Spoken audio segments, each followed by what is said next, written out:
I just feel like there's so many things that we need to be talking about. Like, we don't talk about Black history except for in February, and there's so much more to history than the narrative that white America gives us. And the honest answer is none of us came from America. We all came from somewhere else. No one colonizers came from here.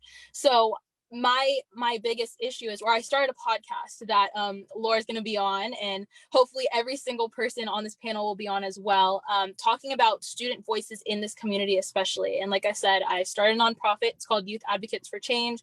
You can check out our website, youthadvocatesforchange.org. Our Instagram is Youth Advocates for Change. And it's all about amplifying youth voices and making sure we're implementing curriculum and making it more diverse, making it more equal, and making it more inclusive to all people. We need to cater to everyone, because as our society changes, our education should be changing it as well. And the biggest thing that started that was when I was a freshman at Doherty Valley.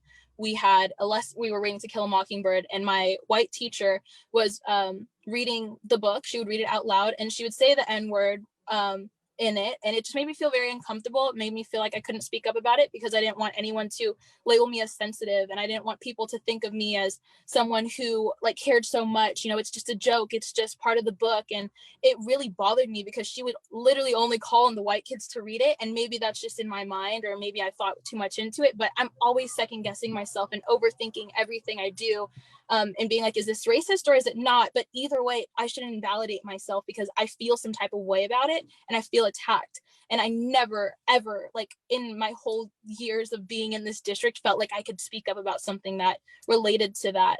Therefore, 3 days after I graduated, I did my first protest, and 3 days later did another protest across the Golden Gate Bridge. And I've never felt more me. I've never felt like, I just feel like this has just been lifted off me. And it's that pressure that is in school for me to be someone that I'm not, because I'm not accepted. Like I was a very bad kid growing up, and I'd gotten into trouble before. And I feel like that is because that is the stereotype that they want us to be.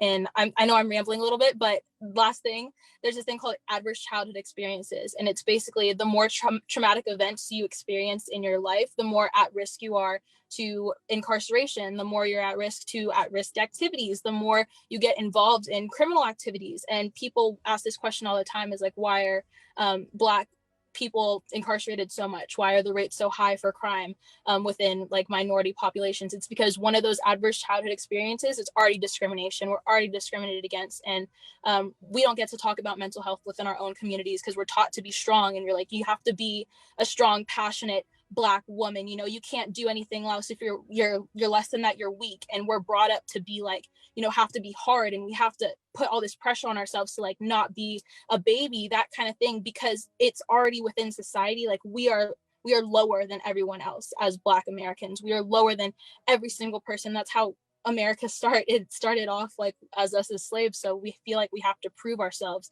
to be something that's a lot bigger. And yeah, so sorry for rambling, but yeah, that was just like big mind dump.